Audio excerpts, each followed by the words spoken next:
That evening, everything ended for Hikaru. A truck hit him without warning and drove off. Overwhelmed by pain and fading consciousness, the last thing he saw was the cursed truck that destroyed his dreams of Andrea. After death, people dressed in white robes cross the Sanzu River. The journey unfolds for everyone at once, resulting in a true crush of souls, a crowd pressing forward even in the realm beyond. The crew recalled the words of their teacher, who had once hinted at the possibility of life after death. Yet what Hikaru witnessed now surpassed anything they had ever imagined. As Hikaru made his way through the endless line, he struggled to understand why everything had to be so complicated and what purpose such an exhausting queue could possibly serve. Lost in thought about all that was happening, the young man came to understand everything and quietly accepted the senselessness of his impending death. The situation almost amused Hikaru, for he had never imagined that he might meet his end at such a young age. True to his guiding principle of keeping his distance from others, Hikaru stepped out of the line and decided to take a short walk. The boy recalled his imperfect home life, quarreling parents, feeling unnoticed, and a household full of resentment. Suddenly, his heavy thoughts were cut short by a loud commotion outside. Someone was shouting. Led by curiosity, Hikaru stumbled upon a group of boys savagely beating someone. Although he had never been in a fight before, he reasoned that, since he already considered himself dead, he might as well try to intervene. He kicked one of the boys with all his might, channeling his own energy to hasten the boy's movement. Taken by surprise, the bald, heavy-set man shrieked and was sent flying to the side. Recovering from his surprise, the bald giant let out an angry growl and demanded to know why Hikaru had done such a thing. Rather than responding, Hikaru chose to finish what he had started. With all his strength, he pressed his foot down on the bald brute, severing the man's connection to the world around him. The two accomplices of the bald brute, having decided to flee, dragged their senseless comrade with them. Meanwhile, Hikaru assisted the wounded man to his feet, and in return, the grateful man thanked his rescuer and asked for his name. As a token of gratitude, the rescued man presented Hikaru with a peculiar pouch, one identical to those the boy had seen before. He explained that Hikaru ought to possess such an item himself, and all he needed to do was find it. Hikaru was taken aback by the unusual gift, while the battered boy explained that this was the best way he could express his gratitude. At that moment, a stranger who had witnessed everything approached Hikaru and politely asked to be heard. Ryu also noticed that the stranger's clothing set him apart from the others. He was not dressed in white. The blond man began to explain that his time was limited, so he would try to be brief. The blond man revealed a dark bloodstain on his clothes, evidence of severe blood loss. Horrified, Hikaru asked what happened. The stranger, with sorrow, admitted his death was inevitable. Hikaru couldn't understand how the man before him was alive, nor how he himself had replaced someone from another life. The blond man then explained he came from a completely different world. The wounded boy said he used a special skill to travel between worlds, which is how he arrived. Hikaru, meanwhile, admitted he understood none of this, and his growing confusion was starting to irritate him. The blond man reminded everyone that time was running short, so there was no sense in dwelling on the details. Hikaru only needed to return home and make a wish of great importance. It would be wonderful if everything turned out well. The blonde-haired man explained that should Hikaru succeed, he would be able to return to the living, reborn in the real world. This revelation took Hikaru by surprise and filled him with excitement. Hikaru found the prospect of being reborn deeply alluring. After all, he was already dead, so there was nothing left to fear. Meanwhile, the blond man began recounting stories about Hikaru. Sensing the plan was suspiciously smooth, the team wondered about potential costs, knowing renewal demands sacrifice, but the blond man assured them everything would be explained once they reached their destination. The wounded stranger reminded them that time was running short and urged them to place their trust in him, insisting that only he could guarantee the crew was truly in no danger. After a moment's thought, Hikaru decided to hear the stranger's important request, curious about other worlds. Excited, the blonde youth declared he would now use his power to travel between dimensions. Then the blonde man in uniform, who turned out to be a guard, introduced himself and revealed his unusual name, Roland Niui Zara. A brilliant magical circle glimmered around the boys as Roland solemnly declared that he would entrust his body to Hikaru. When the blinding light finally faded, Hikaru became aware of the warmth coursing through his body. Sensation returned to his arms and legs, as if he were awakening from a long and deep slumber. Regaining consciousness, Hikaru slowly got to his feet and realized he was in a room. His curiosity shifted to his own condition, prompting him to examine himself carefully. He was utterly astonished, for his reflection in the mirror offered undeniable proof of his second birth. Hikaru barely had time to recover from his initial shock when a sharp pain pierced his head. At once, fragments of memories, scenes from someone else's life, began to surface in his mind. When the pain in his head finally subsided, Hikaru realized that he had received all of Roland's memories, a process that had proven to be quite painful. As soon as Hikaru realized he had become Roland and saw the wounded blonde-haired man, he immediately accused Roland of deception and demanded an explanation for what had truly happened to him. When Roland regained consciousness, Hikaru questioned him about his new intention to kill someone else, reminding him that this was exactly what he had once desired. Roland admitted that his true desire had always been to kill, and insisted that Hikaru must put an end to these deceitful countermaneuvers. The man stands as a central figure among the corrupt aristocracy. Roland explained that he had tried to expose the Count's crimes, but Amorx had ordered the murder of Roland's parents, and later, Roland himself. Roland said he defeated the assassin using a soul-drawing stone, sacrificing most of his soul, and would die within an hour. Hikaru, needing clarity, asked if he now had to kill the Count before Roland's time ran out. Roland warned that if Hikaru failed to arrive in time, his soul would be cast aside, and he would not be reborn. Hikaru confessed his suspicions, admitting that he did not like any of this at all. Yet Roland's anger flared at once. He declared there was no alternative, insisting that abandoning the cursed Count would be a grave mistake, not only for the kingdom, but perhaps for all of humanity. Hikaru realized there was no turning back. Should Roland reject his soul, it would vanish forever into oblivion. Aware of the gravity of the moment, he raised the knife and resolved to act. Realizing there was no other way, Hikaru declared he was willing to support Roland in exchange for his own life. Hikaru asked if he understood correctly, stressing the need to be ready for consequences of killing a top aristocrat. Roland agreed and said he had prepared a special gift for Hikaru for this situation. Roland explained that he had received this gift as a child and asked Hikaru to concentrate as much as possible. At that moment, a peculiar window appeared, displaying Hikaru's name and age.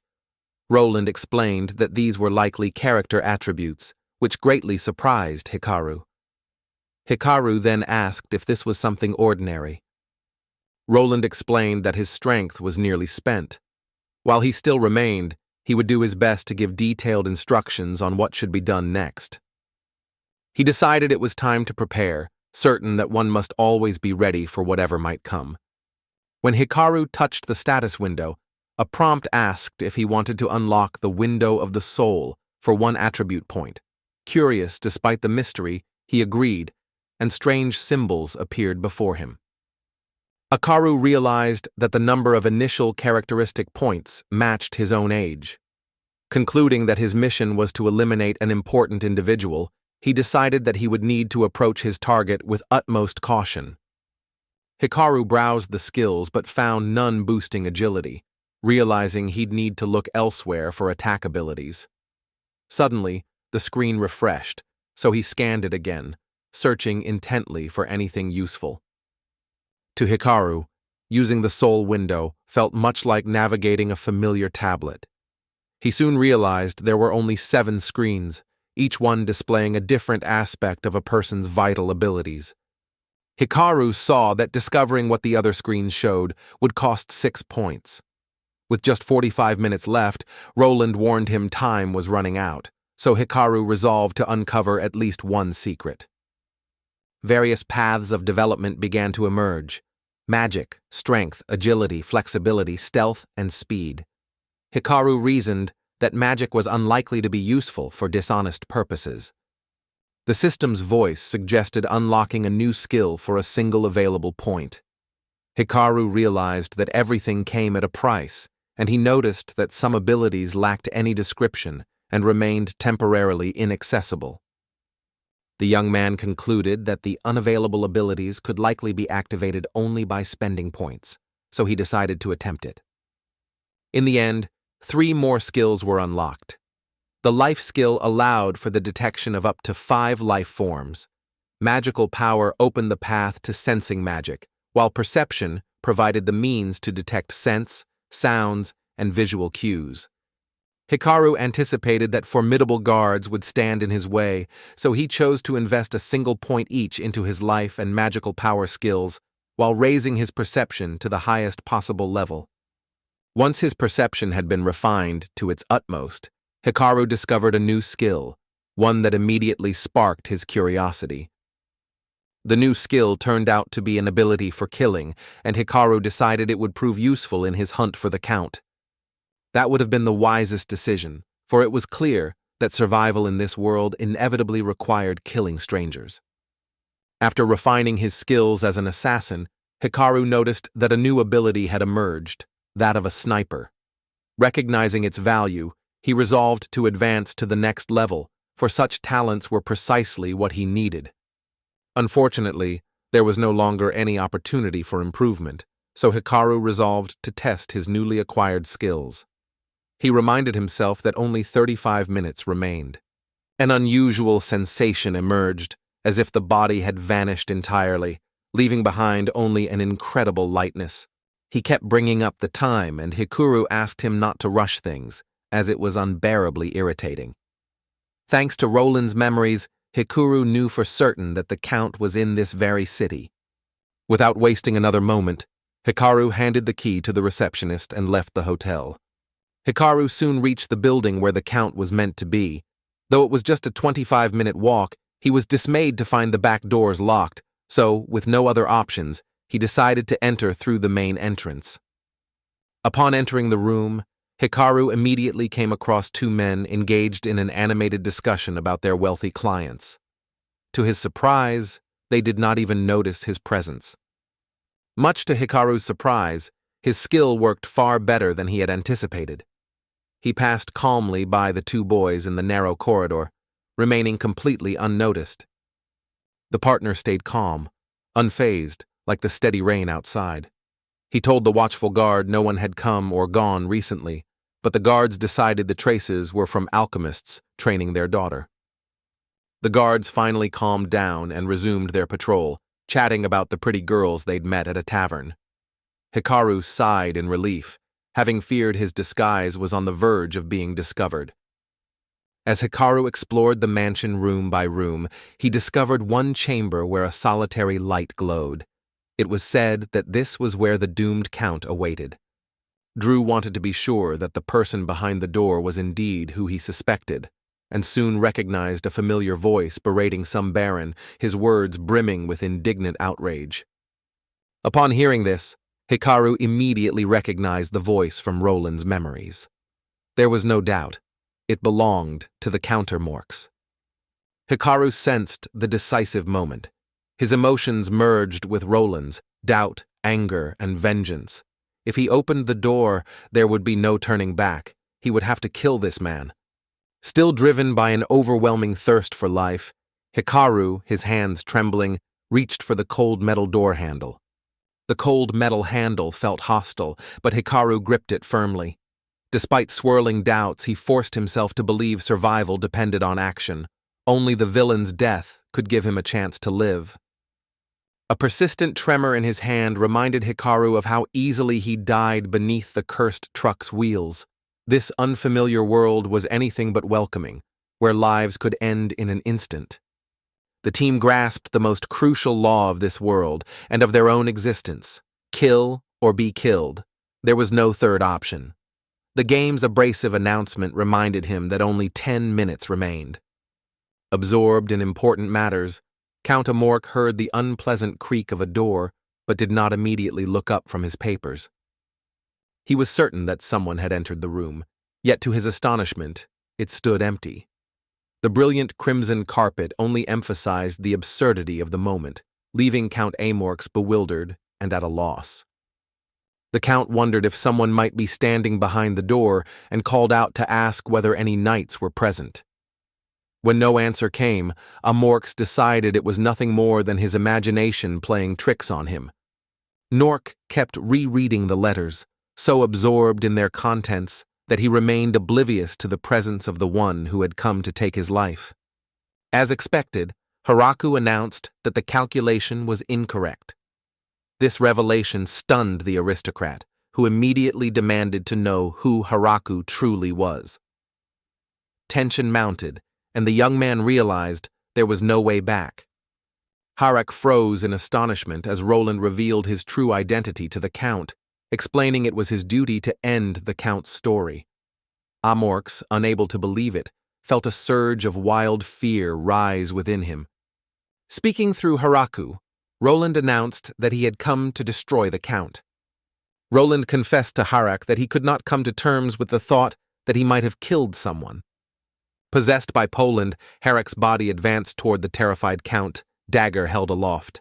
Every ounce of rage and thirst for vengeance seemed to coalesce in those hands, poised to deliver a flawless blow. Mark hurried to the writing desk, realizing he could no longer bear the mounting tension. Roland warned him to be careful.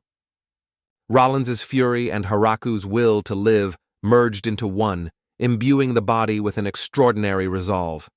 Burak, shouting that he was willing to do anything to survive, rushed forward, rapidly closing the distance. With the passing years, Hikaru had lost the swiftness that once allowed him to evade danger, and now he felt his blade slide effortlessly through the body of his prey. Suddenly, Morocco was filled with newfound confidence. With a burst of strength, he twisted the dagger. Amorc hissed in pain, convulsed, and finally collapsed to the floor. Hikaru recoiled in horror at the sight of blood. The thick, metallic scent made him nauseous, and the murderer's hands trembled uncontrollably. Roland was astonished that Hikaru managed to maintain his composure under such circumstances. Hikaru recalled that this was precisely what Roland had sought from the very beginning.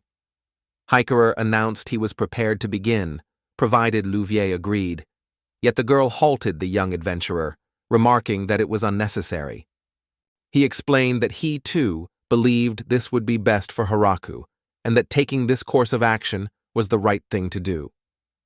To come to terms with the act of killing, Hikaru remarked that he and Roland now appeared to have become true accomplices. Overwhelmed with gratitude, Holland thanked Hikaru for fulfilling his dream. Roland, with nothing left to lose and no value for wealth or honor, entrusted his life completely to Hikaru from that moment on. Hikaru was prepared to leave this world behind entirely, and he asked his companion to remember his name.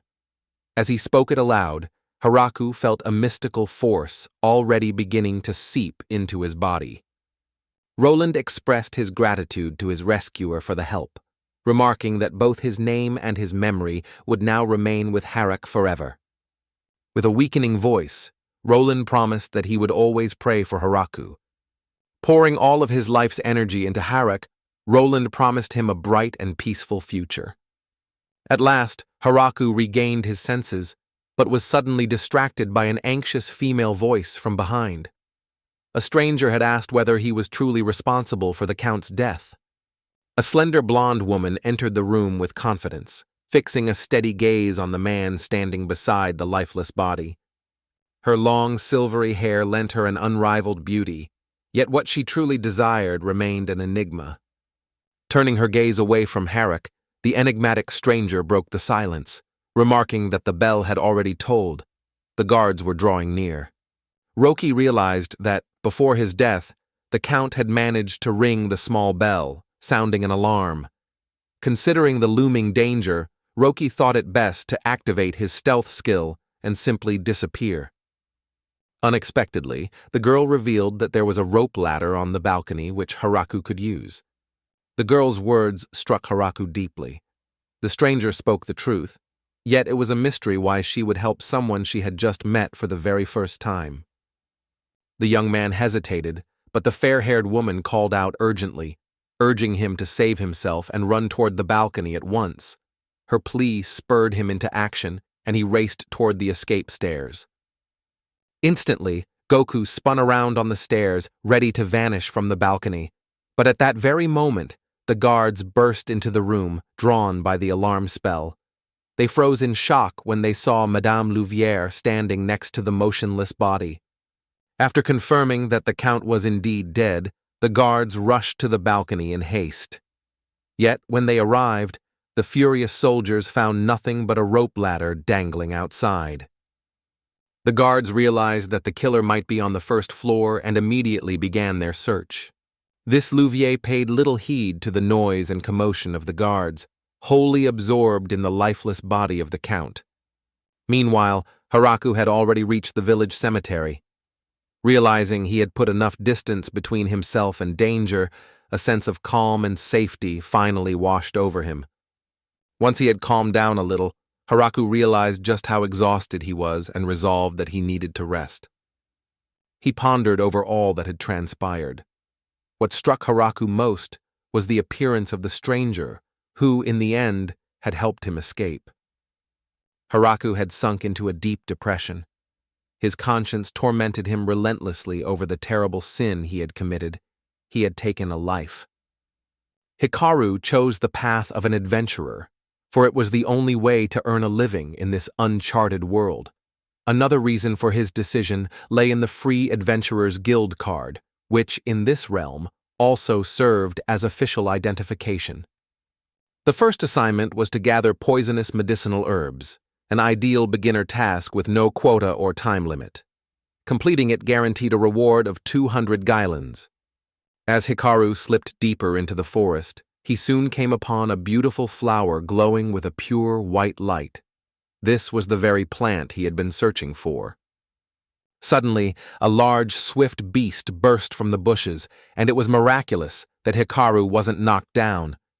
The inexperienced adventurer realized even simple tasks demanded constant vigilance. Upon closer inspection, Hikaru realized that the creature was nothing more than a battered wild boar. Yet, just as he thought the danger had passed, another beast emerged unexpectedly from the thicket.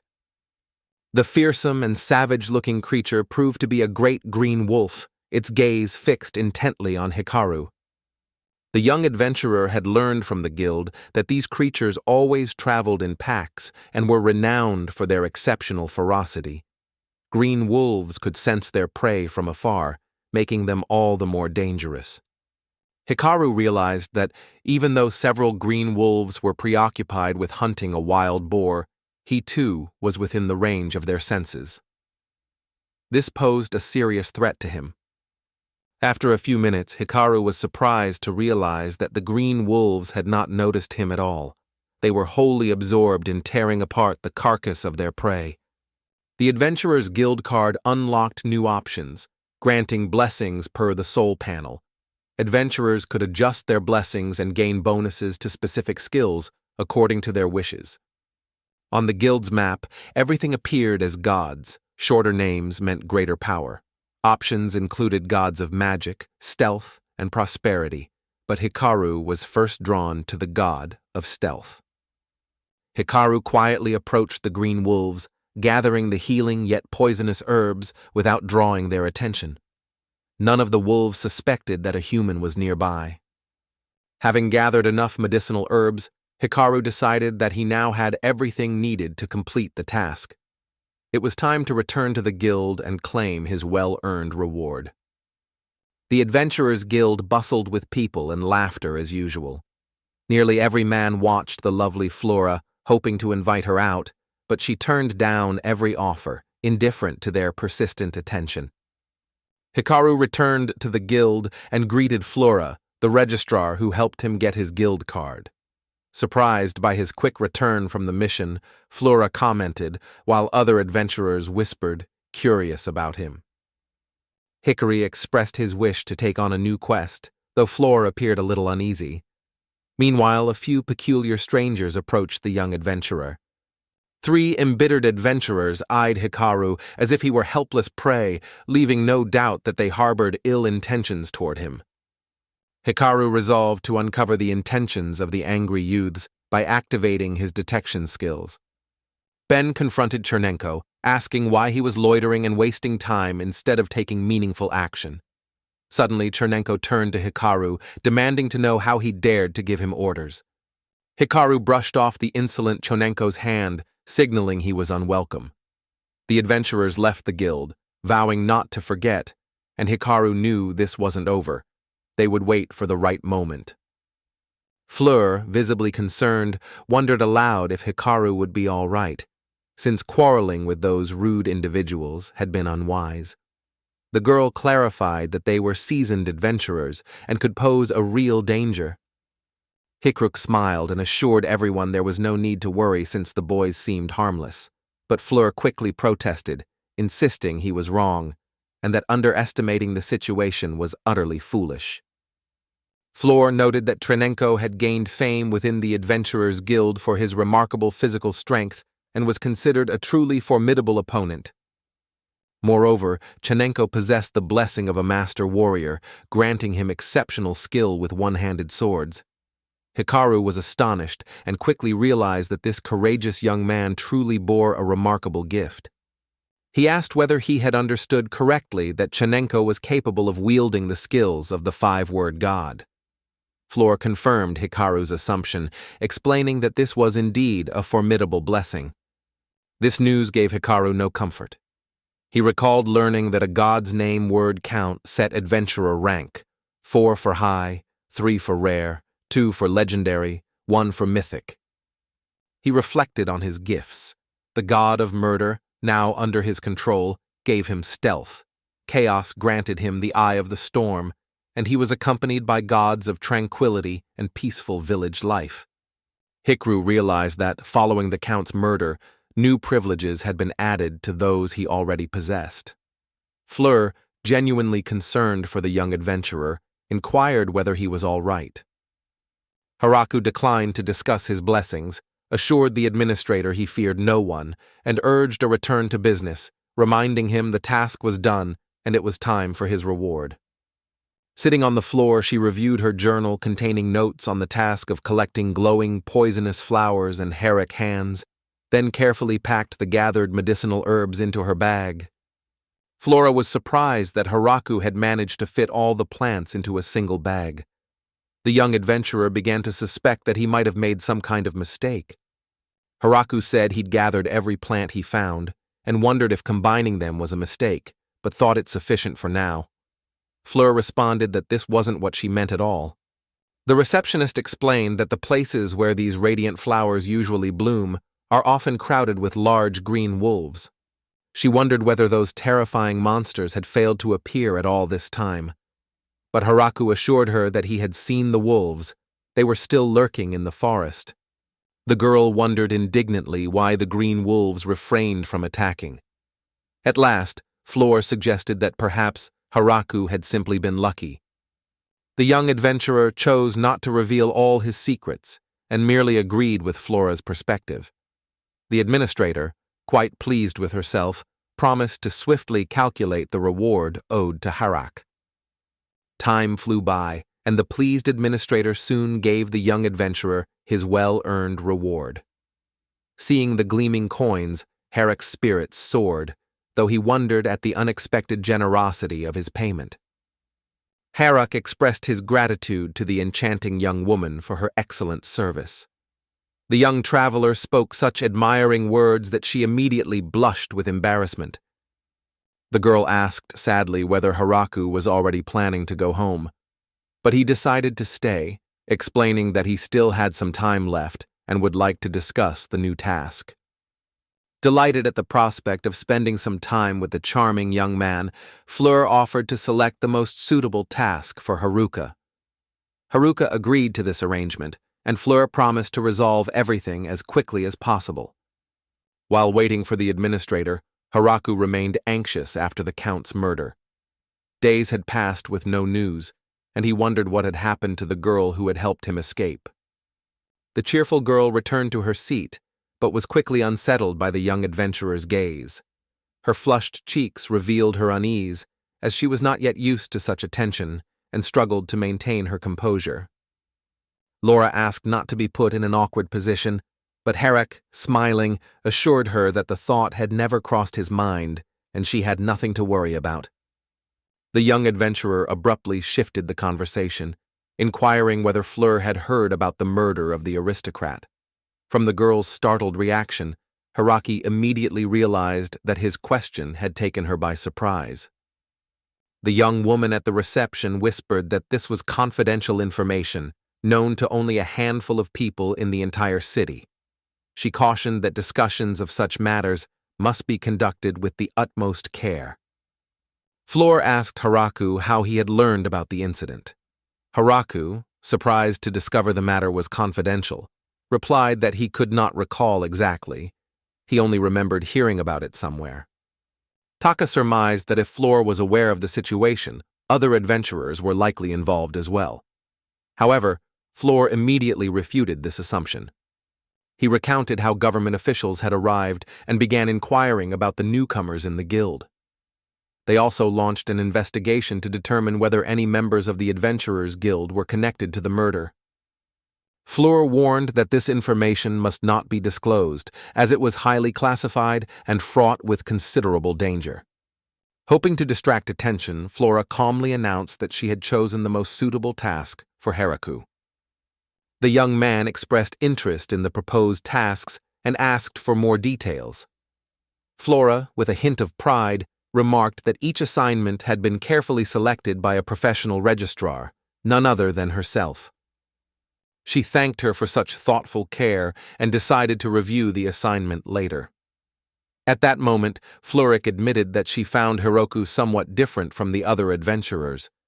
Fleurik said adventurers rarely thanked others and were often rude. Herak was surprised but replied that showing appreciation for someone's care wasn't extraordinary. It's just basic human courtesy. Fleur blushed with embarrassment, while Haraku admitted that he had never before experienced such kindness directed toward him. Flores blushed with embarrassment.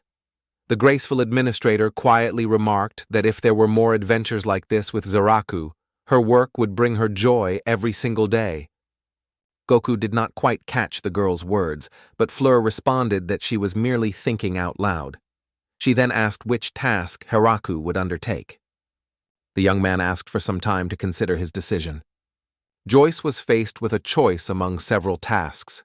He could accept the honorable mission of cleaning the church and purchasing supplies for it, help repair its damaged roof, or assist in unloading coal at the blacksmith's forge. The third task was to converse with the elderly residents of the city. And Hikaru admitted that none of these tasks had sparked his interest, as he found them all too simple and unengaging. Hikaru journeyed far beyond the city to capture a red-horned rabbit, which Fleur said was extremely hard to catch due to its extraordinary perception and remarkable speed. After surveying the small area, Haraku managed to spot a tiny animal and approached it without much difficulty. This became possible thanks to the skill of concealment, so the red-horned rabbit remained unaware of the person's presence. The task was to capture this peculiar monster. For each rabbit caught, a base reward of 10,000 Jilins was promised, with no limit on the total number that could be captured. Hikaru immediately realized that this was the perfect assignment for him. To tell the truth, Haraku felt little desire to take up the knife again and kill. Yet a task now stood before him that had to be completed. Resolute, the young adventurer chose to leave behind his doubts and preconceptions. The red-horned rabbit never felt the pain of the swift attack. The sharp sword granted it a painless death. After killing the rabbit, Hikaru felt a surge of powerful magic. This led him to wonder, If he possessed such abilities, then surely there must be others in the world with similar powers. In this world, a rule governed all. By killing a creature, a person would raise the level of their soul. Hikaru realized that this was exactly what had happened to him after he defeated the red-horned rabbit. Hikaru realized he could earn points by leveling up, but lacking a clear strategy, chose to save them for now and set the dilemma aside, knowing he'd soon need to return to his adventures, or the guild. The journey back seemed brief, and soon Hikaru was walking the city streets, surrounded by countless buildings. Owing to his remarkable talent for moving unseen, Hikaru had successfully completed numerous assignments. Now his goal was simply to earn enough to get by and wait until the commotion surrounding the council murder subsided. Hikaru overheard two patrolmen discussing the very murder of the count. They spoke of certain pieces of information that had surfaced, though not entirely reliable, that suggested the crime had already been solved. Slowing his pace, Hikaru listened intently to every word and was taken aback when one of the patrolmen assured his companion that the count's murderer had already been caught. Kuru was taken aback when he heard from the patrolman that the murderer of Count Amork had already been caught. This sparked his curiosity, for if he himself was the count's killer, then who exactly had they arrested? Ryu realized that time would not wait for him. He urgently needed to gather more information about the situation. The young adventurer was so lost in his thoughts that he failed to notice Flora's words altogether.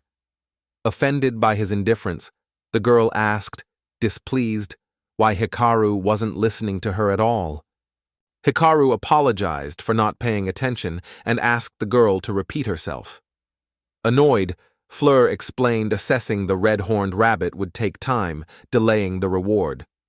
Surprised, Hikaru asked why it was so complicated.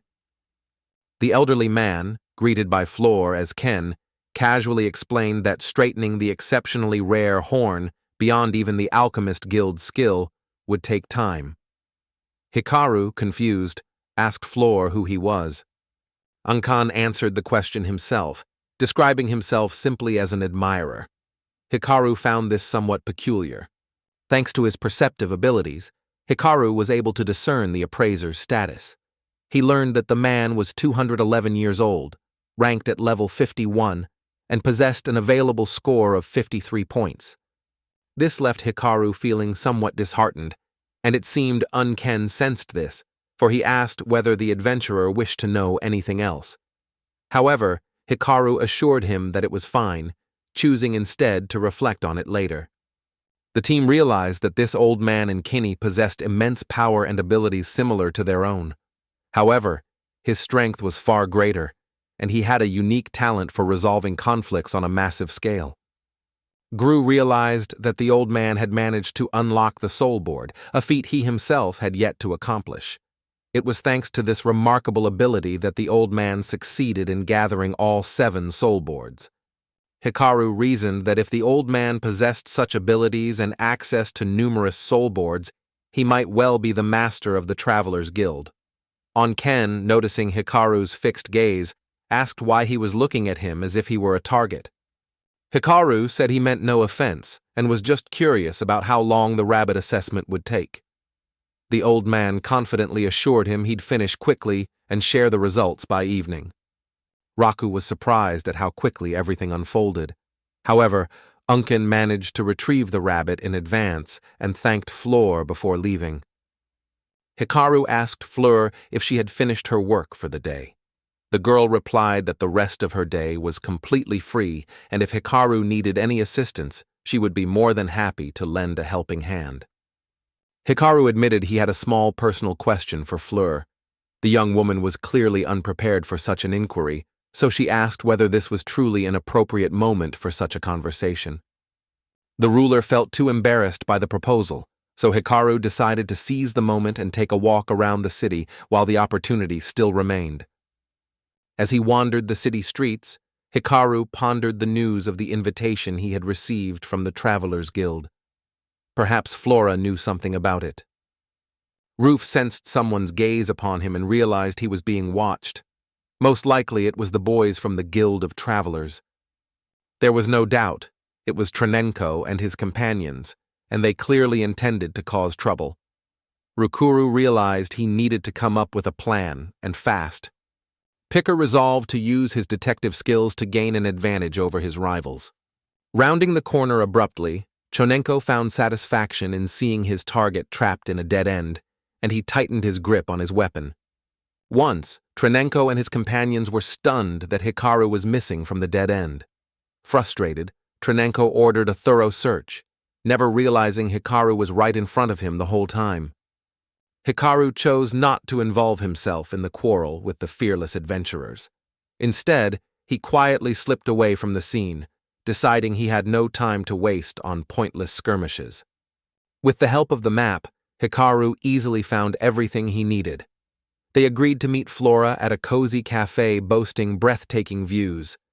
Hikaru felt a twinge of doubt about his choice of clothing, sensing that it was somewhat out of place for such an environment. Before long, Flora appeared and thanked him for his patience. Flora, both excited and a little flustered, offered a heartfelt apology for her tardiness. Her haste was so apparent that a blush colored her cheeks. Hikaru was captivated by the girl's appearance. Her enchanting pink dress beautifully accentuated her natural beauty. He confessed that it was a rare sight for him to see Flora without her adventurer's guild uniform. He admitted that Flora looked stunning. Her cheeks flushed once more as she thanked him for the compliment. Seated at the table, Hikaru expressed a wish to ask Flora a question. The team reassured her it wasn't serious, explaining he just wanted to uncover the truth about an incident. The girl paused, then asked if she was right in thinking Hikaru's cafe invitation was intentional. Flora looked a little disappointed and explained that she was just an ordinary person, able only to share useful information with newcomers to the guild. Haraku invited Flower to look over the menu, assuring her he would buy anything she desired. In response, Flower agreed, though there was a hint of irritation in her voice. Soon, Flower made her choice and asked if she could order it. Hikaru reassured her, promising to pay for whatever she decided. The girl eagerly awaited the complimentary treats and confessed she'd long dreamed of tasting the delicious drink. Hikaru chose it as a gift for her. Minutes later, a waitress thanked them for their patience. The fruit smoothie looked quite appealing, yet Hikaru was taken aback to find 2 straws in the glass. Fleur invited her to join and try a fruit smoothie. Hikaru hesitated and declined the offer, but Fleur insisted, pointing out that Hikaru had no choice. She would have to show courage and drink it together with her. Fleur, with a hint of sadness, asked if Hikaru truly had no interest in her at all. In the end, the young traveler paused in contemplation and eventually agreed to the girl's suggestion. Hikaru bravely took the first straw, declaring he was ready to try. Fleur blushed with embarrassment, but soon picked up a straw too, preparing to enjoy the smoothie's delicate, fruity taste together. The thrilling moment of deepest intimacy between the 2 young people left Hikaru feeling unsettled as well. He sensed his face flush with warmth, yet he struggled to keep his emotions under control. Hikaru remarked with delight on the exquisite taste of the fruit drink, and Floragri agreed. Yet, in that moment, both were preoccupied with entirely different thoughts. Flora savored the taste and suggested they continue drinking together. Hikaru, now free of embarrassment, agreed without hesitation.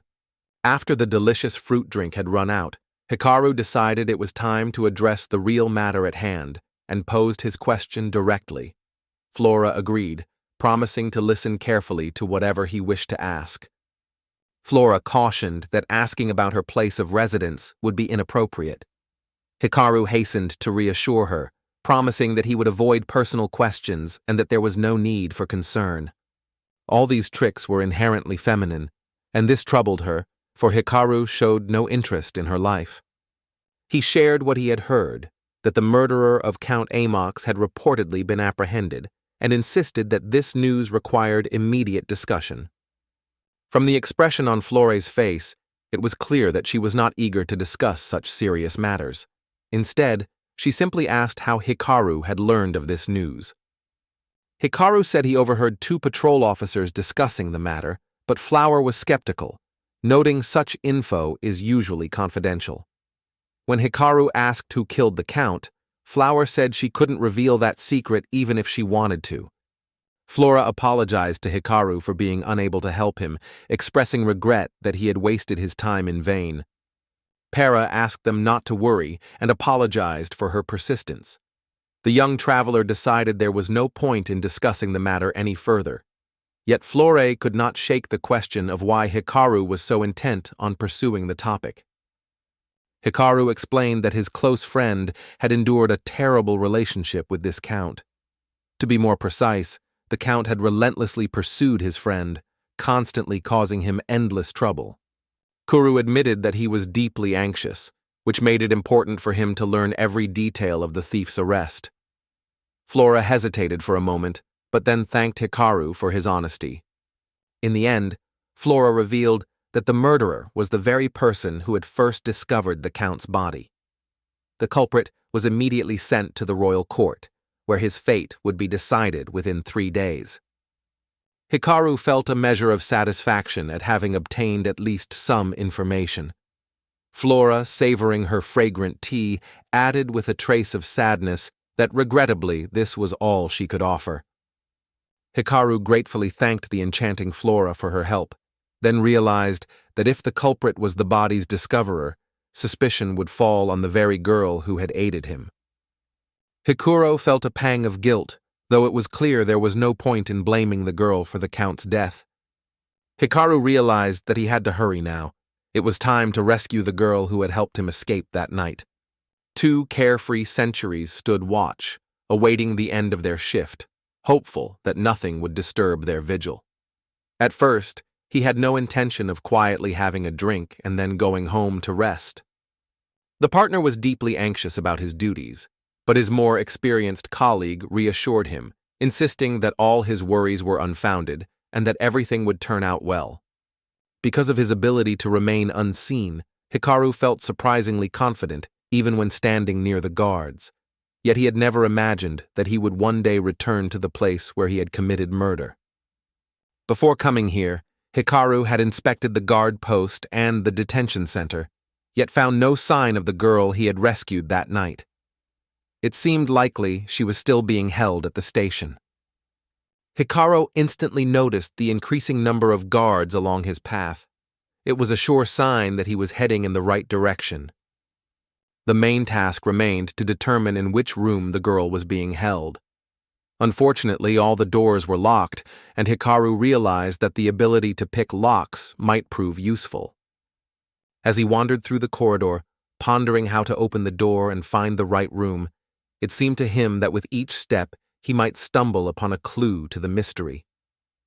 There was no one suspicious in the room, so the guard tried to soothe his 4-legged companion. Perhaps the dog's anxiety stemmed from nothing more than hunger. Once the guard vanished around the corner, Hikaru gave a satisfied nod. He'd slipped into the room, but the situation reminded him how powerful a dog's specially trained sense of smell truly is. Hikaru cleverly exploited the dog's sense of smell by briefly disabling his camouflage at the door to leave his scent, then reactivating it to stay hidden, causing the dog to follow a false trail and elude the guard. The entire situation was fraught with danger, yet Hikaru felt a sense of relief at having managed to avoid trouble. Now, what mattered most was to find the right room as quickly as possible. As Geek Room surveyed the room, his attention was drawn to the immense bookshelf, laden with an astonishing number of books. Out of curiosity, the young adventurer selected a book from the shelf. It turned out to be a captivating tale of adventures, adorned with exquisitely crafted illustrations. The books resembled one another, and the entire room evoked the sense of belonging to a boy enamored with tales of adventure. Although the room's overly ornate interior hardly matched what one might expect from an admirer of such tales and failed to form a coherent impression, Hikaru resolved to find out why, should the opportunity arise. After carefully surveying the room, Hikaru noticed a dress identical to the one worn by the girl he was seeking. This confirmed that he had, without doubt, found himself in her chamber. Now, all that remained was to find the lady herself. Yet it seemed that this room had not been used for quite some time, suggesting that the imprisoned girl was being held elsewhere. Suddenly, footsteps echoed once more in the corridor. The two guards whom Hikaru had encountered at the outset returned. One of them yawned incessantly, complaining of overwhelming fatigue. In contrast, his companion, who seemed the more conscientious of the two, turned to him with a question.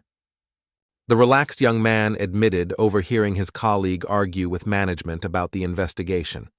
The official, intrigued but confused by this, found the idea that the body's discoverer was the murderer utterly absurd. Riku realized that the guards were discussing the arrested girl. One of them, with a sigh, complained that it was because of her they were stuck here, when they should have been returning to the capital soon. During their conversation, Hikaru learned that the girl had been locked away in a sinister basement. So now, instead of searching every room one by one, they needed only to find the basement. Soon, Hikaru approached the stairs leading downward with caution, doing his best to remain unnoticed as he tried to slip into the basement. After a while on the first floor, Hikaru found the basement entrance where the girl was held. Only one guard, so sleepy he probably wouldn't have noticed Hikaru, even without Hikaru's stealth skills, was on duty at the door. However, he soon discovered that the basement door was locked, and now he would have to search for the right key, most likely hidden somewhere upstairs. As Hikaru ascended, he began to hear strange noises. Their conversation continued with light-hearted jokes about the girls they often met at the local tavern. Meanwhile, Hikaru silently cursed both guards, especially the one who had blocked his escape from the cellar. The jester, moments after lamenting his unlucky date, realized it was time to check on the captive. As the guard produced the key, Hikaru sensed their mockery, knowing adversity would soon close in on him. At that very moment, Hikaru noticed that the guards wore no armor at all. Everything, he thought, was unfolding according to plan. Swift strikes would quickly neutralize such careless sentries. The decision took even Hikaru by surprise. He realized that, in truth, he had been prepared to kill two innocent people simply because he had landed himself in this difficult predicament. As the guards descended the cellar stairs, Hikaru tightened his grip on the dagger, steeling his resolve. Only one thought remained: act quickly and set aside any hesitation about killing. Driven by fear for his own life, the young adventurer felt a surge of adrenaline coursing through him, mingling with a feverish excitement. Ready to strike with deadly force, Hikaru gathered every ounce of his determination. Suddenly, she angrily told a guard she'd learned unpleasant things about him from Estoma, accusing her suitor of dating multiple women. The guard, annoyed, denied it, though his uncertain voice betrayed him. The guard accused of treason saw the young woman's outrage and her knife, anxiously asked the maid to set it aside, and promised a calm talk. Both guards then decided to go upstairs, to Hikaru's relief, averting possible violence. The young adventurer cautiously peeked around the corner, wanting to be sure that the guards had truly neglected their duties and were now entirely absorbed by the chambermaid. It was a gift from fate. Hikaru never meant to kill anyone. While the guards argued with the maid and one professed his love, Hikaru seized the chance to slip unnoticed from the corridor to the cellar. Hikaru could still hear the maid accusing her lover of betrayal and deceit. But now he noticed that the key to the cellar was in plain sight, unguarded by anyone. Suddenly, Hikaru was seized by a disturbing realization. He was on the verge of killing again. Hikaru realized he'd nearly killed innocents, a fact that would haunt him forever. From now on, he'd have to carry the burden of his choices and their consequences wherever he went. Hikaru accepted that if things went wrong, he must be ready for drastic action, making it vital to do everything possible to prevent unnecessary loss. The young adventurer realized that now was not the time to dwell on troubles. Something far more important was at stake. finding the one who had been taken captive. In the basement, Hikaru saw the enchanting young woman. Livia, surprised to see someone besides the guards, asked who he was.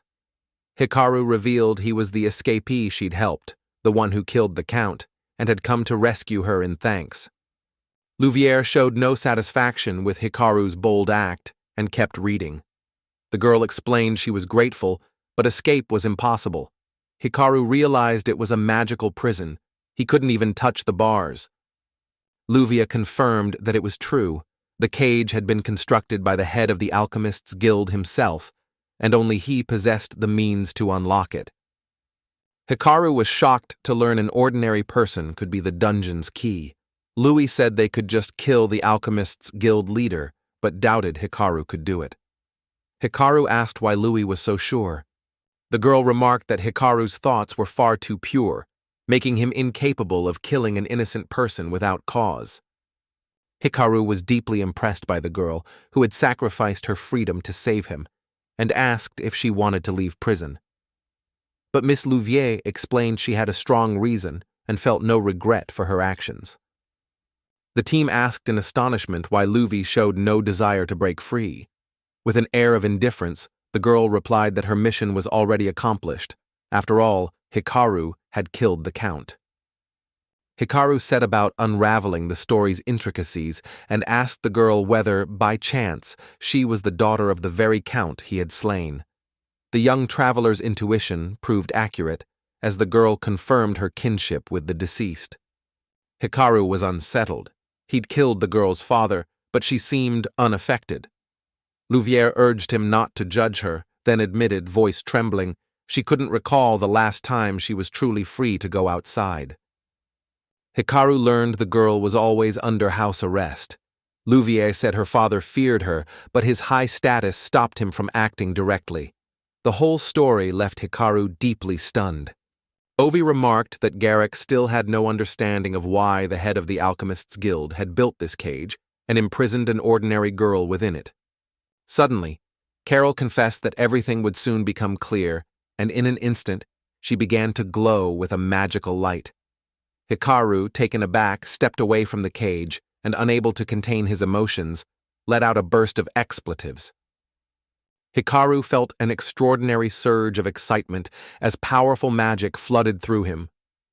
Livia explained that she possessed vast reserves of magical energy, but her abilities were confined solely to destructive spells. The enchanted daughter of the late count lowered the intensity of her magic and thanked Hikaru for his unexpected visit. She confessed that she had not believed anyone would ever wish to help her in such a hopeless situation. Miss Livia offered a genuine smile and admitted that Hikaru's arrival had taken her completely by surprise. The young adventurer then asked her who had accused her of her father's murder. The girl recounted being blamed for a crime simply because she was found at the scene. In 3 days, she would be sent to the capital for judgment, but authorities actually planned to use her powers in war under the pretense of patricide. Livia remarked that she would continue to kill on the front lines until she met her end as an ordinary mercenary. This, she believed, was the punishment awaiting her. Juvia said this information could tarnish Pansonia's history, so it had to remain secret. This troubled Hikaru, prompting him to seek further clarification. The young traveler asked if he had understood correctly. Was it because of her extraordinary magical power that the king wanted to turn her into an assassin and use her for his own purposes? Ovia replied that at least she'd know someone cared, even if selfishly, though she herself felt nothing for anyone. Hikaru realized the girl had accepted her fate and had no will to resist it. Hikaru couldn't understand why the girl surrendered so easily and didn't fight for her future. Meanwhile, Livia urged him to quickly leave the cellar, warning that guards would arrive soon and pose a serious threat. Hikaru often wondered why his own yearning for freedom differed so greatly from Livia's desires. Yet the hostage remained resolute, insisting that he leave and forget her forever. At that moment, the young adventurer remembered the many books of daring quests that once filled the girl's room, which only deepened his doubts that Livia had truly given up his freedom or stopped yearning for a carefree life. Take care of yourself. These words were always considered wise advice. Crew was certain he would never forget the name of the man who had saved him from death. The young adventurer introduced himself with a courteous smile and politely asked the girl to do the same. The captive woman grew visibly anxious, her beauty unable to mask the mounting worry that slowly crept across her face. At last, the young woman burst into tears and confessed that her name was Miss Livia Lovey, heiress to the county of Morks, though she said he could simply call her Livia. For the first time, Hikaru felt he had convinced Livia to leave the dungeon. His bold declaration that he needed her overwhelmed her with emotion, prompting her to cry out that it was all wrong. She ordered silence, fearing if Hikaru spoke, Olivia might wrongly hope for rescue. Olivia insisted knowing her father was dead was enough. She needed nothing else. Hikaru was pleased to note the success of the conversation, for he had heard exactly what he had hoped for. The adventurer declared that even if Livia had already resigned herself to her fate, he was still determined to save her. Hikaru admitted that he truly had no desire to take innocent lives, and resolved not to do so. The young adventurer promised to free the girl from the prison without harming anyone along the way. Livia said the chance would come in 3 days when she was taken to the capital. Despite her wishes, he resolved to intervene, recalling how he'd entered her life by killing her father, and chose to act just as boldly now. Livia, agitated, questioned if she could trust Hikaru or if her desires were too strong. He urged her to calm down, reminding her she saved his life. No longer composed, Livia's longing for rescue was now sincere and clear. Hikaru could not help but notice the shift in Livia's mood and thoughts. Resolving to do everything in his power, he vowed to free the enchanting young woman from her captivity. The cell door creaked open and noisy guards entered to check on the prisoner. The commander reminded a subordinate to do his duties diligently and stay focused during his watch. The commander advised his subordinate not to leave his post and suggested that reading books would be a better way to pass the time while remaining in place. The duty officer offered an explanation and promised that it would not happen again. The guards confirmed Livia hadn't left her spot and was just asleep, then resumed talking. The now friendly commander told his subordinate not to worry about his friend's trouble with a maid, as such issues are usually resolved quickly. Unable to sleep, Olivia was overwhelmed by emotions and focused solely on escape, while Hikaru realized time was running out. Only 3 days left to prepare for her daring rescue.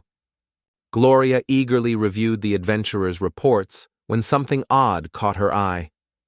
Rumors spread about a newcomer fascinated by the flooring, but the flustered receptionist denied it. Flora, irritated and busy, refused to elaborate and left.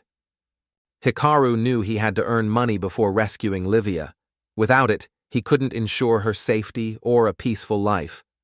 Entering the Adventurers Guild, he was surprised by the many women present, guessing Flora had the day off.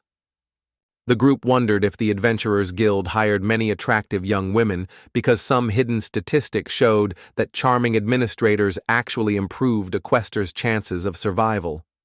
Of all the tasks, only 2 attracted attention: cleaning the church for 25 galeon or shopping for groceries for an elderly man for 15 galeon.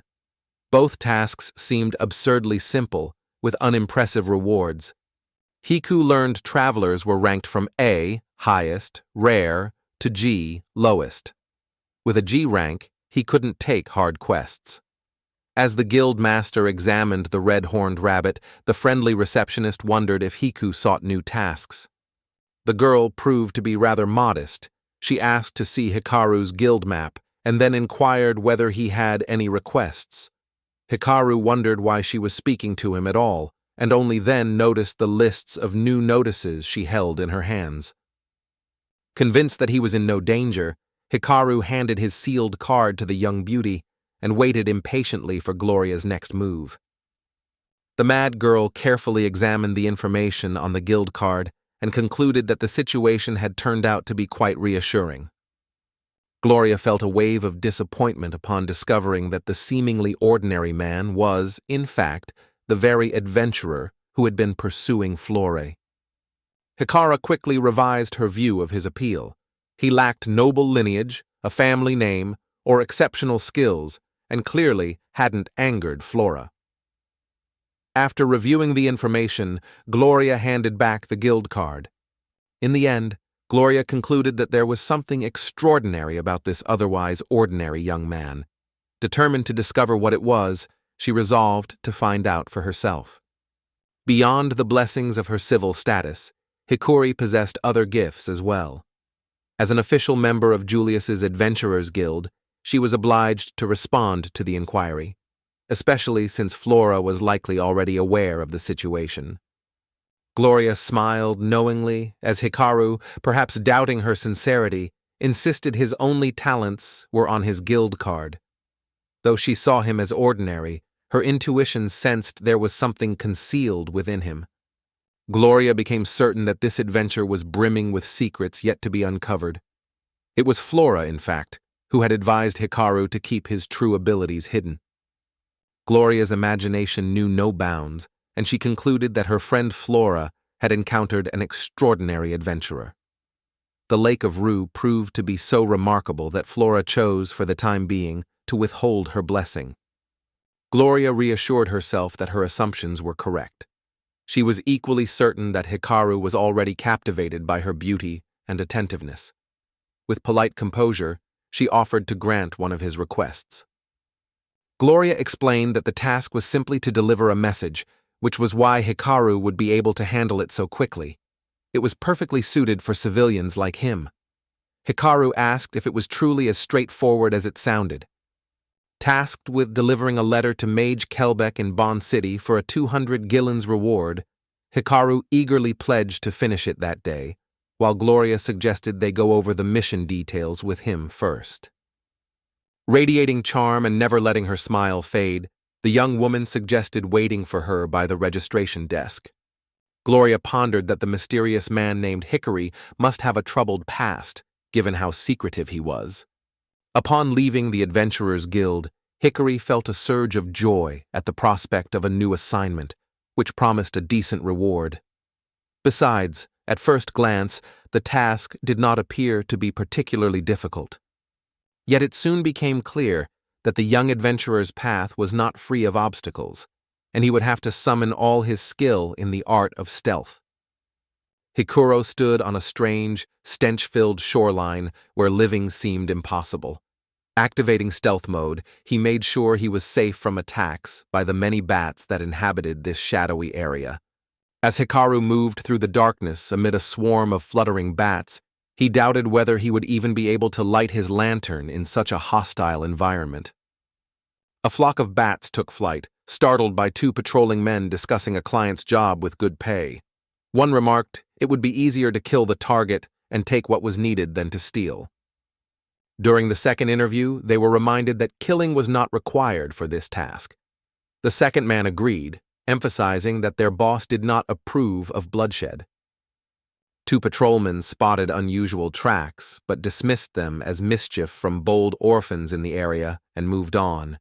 Meanwhile, Hikaru was troubled that he left traces despite his camouflage skills, seeing it as a flaw. Hikaru resolved to be far more cautious in order to avoid making the same mistakes again. For this reason, while in the city, he tested his stealth abilities once more to ensure they were as effective as he needed them to be. During his research, Hikaru discovered that preventing the detection of life and magic, as well as blocking them, allowed him to remain hidden only from those who possessed such abilities. A strange perceptual barrier made Hikaru invisible to others even nearby, but waving or clapping drew attention. Once people looked away, he'd fade from their sight again. And if one were to add the blessing of the god of stealth, Hikaru would become all but invisible. Hikaru decided it was best not to turn on the light just yet, knowing it would spread far and reflect off various surfaces. For now, it seemed wiser to forego using the flashlight altogether. Meanwhile, the two talkative patrolmen decided they must hurry to Kelbeck without delay, knowing well that he was a strict superior who would not tolerate their lateness. Hikaru recognized them at once. The two men discussed their complex mission and their demanding employer's tough decisions. As they moved away, the young adventurer grew more intrigued, almost spellbound by their conversation's tone and content. From their appearance and the way they interacted, it was evident that there was likely something Hikaru still did not know. The main building, around which the patrolmen kept their watch, was heavily guarded. 2 sentries stood constant vigil at the entrance. The 2 patrolmen reached their boss, Kelbeck, who angrily chastised them for being 5 minutes late. One officer blamed his partner, citing a girl, and they quarreled until Kelbeck quickly ordered them to calm down. The furious boss chose not to determine which of the 2 young men was at fault and declared that both would be held accountable for their lateness. Yet suddenly, Kelbeck burst into laughter, clearly savoring the anxiety of his subordinates. He then declared that, in truth, they had performed the task quite well. The young men exhaled in relief and gradually found their composure. The partners asked for permission to attend to their own matters while their superior was in a good mood. Kelbeck granted their request and reminded his subordinates that next time they should exercise greater caution. After both boys had left the boss's office, Hikaru, eager to prove his own determination, decided to step forward. The young adventurer deactivated his stealth abilities and simply greeted the enigmatic Kelbeck. The master immediately flared with anger and demanded to know who the stranger was.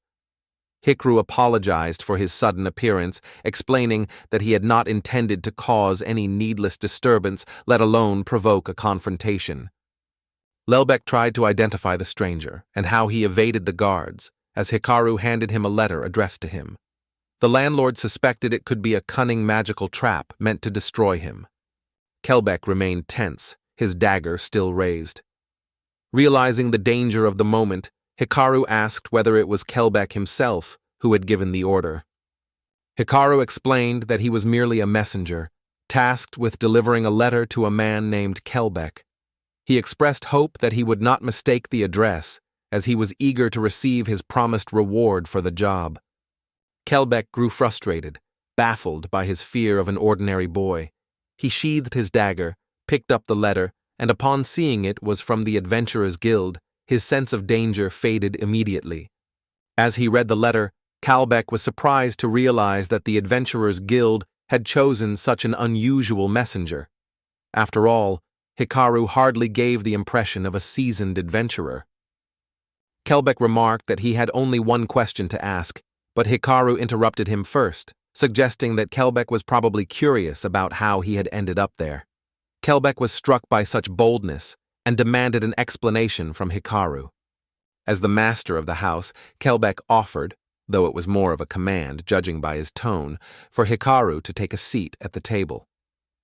Hikaru asked the messenger's name.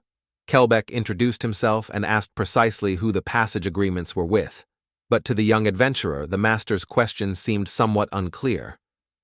Hikaru insisted that he had made no secret agreements or anything of the sort. He had simply moved on.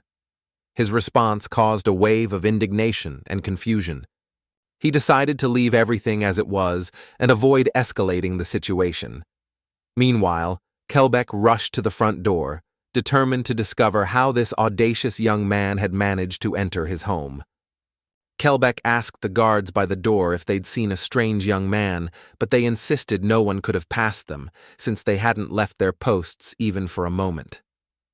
Kelbeck fumed over the carelessness of his guards, who had let an uninvited guest slip past them unnoticed.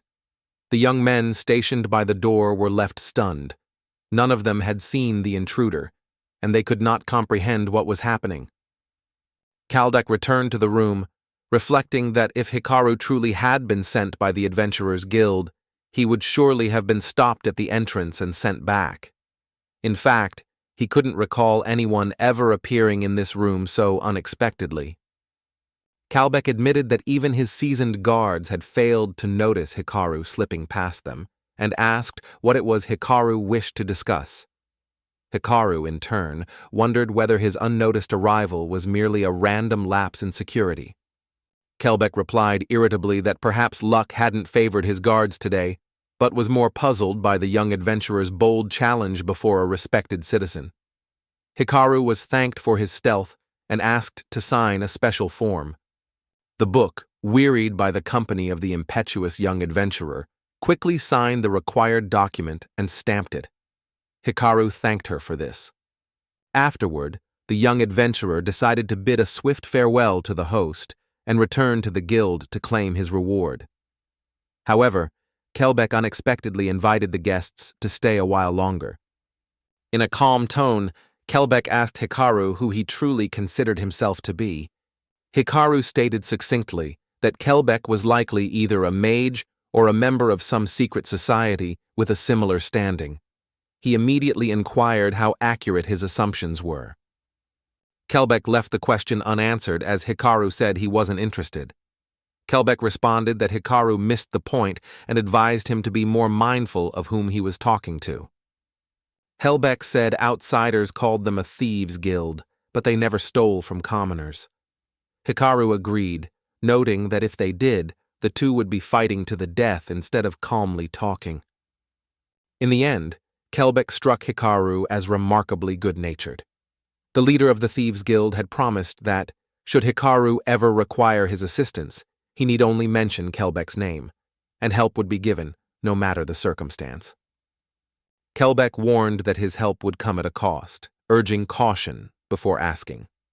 Hikaru advised not to risk relations with the Adventurers' Guild, as staying on good terms with them would be much more advantageous. After Hikaru left, Kelbeck admitted to himself that the young man unsettled him. It was immediately clear that Hikaru possessed remarkable talent, and Kelbeck resolved to keep a closer eye on him. At the Adventurers' Guild, Gloria, the lively attendant, wondered about Hikaru's quest, knowing he was in the Thieves' Guild's domain, where his Adventurers' Guild ties would offer him little advantage. Gloria impatiently awaited contact from the Thieves' Guild, hoping to save Hikaru at the right moment and earn his gratitude. For now, she called the next adventurer, and recognized Hikaru's voice asking about the guild. He announced he'd completed his assignment, showing a signed document as proof. Hikaru noticed the girl's odd expression and asked if she was okay. Gloria laughed, saying she'd just been lost in thought. He inquired whether it had been easy for Hikaru to meet with Kelbeck. The adventurer responded reluctantly, sharing few details and remarking that nothing supernatural had occurred during their encounter. Gloria did her best to mask her surprise beneath the guise of a carefree girl, and with feigned cheerfulness, she remarked that she was truly happy for Hikaru's success. In the end, the calculating girl handed Hikaru his well-earned reward of 200 yellen, at the same time reminding herself that Kelbeck was the head of the Thieves' Guild who ruled over the entire criminal underworld. It now remains a mystery how the seemingly ordinary Hikaru was able to meet such an enigmatic figure with such apparent ease. Then, in his customary manner, Hikaru addressed Gloria as Flores Nane and told her it was time to move on. Gloria remained behind, filled with an intense curiosity about this young adventurer. Earning 200 gillons in a single day was certainly an impressive feat, though true peace of mind would require much more than that.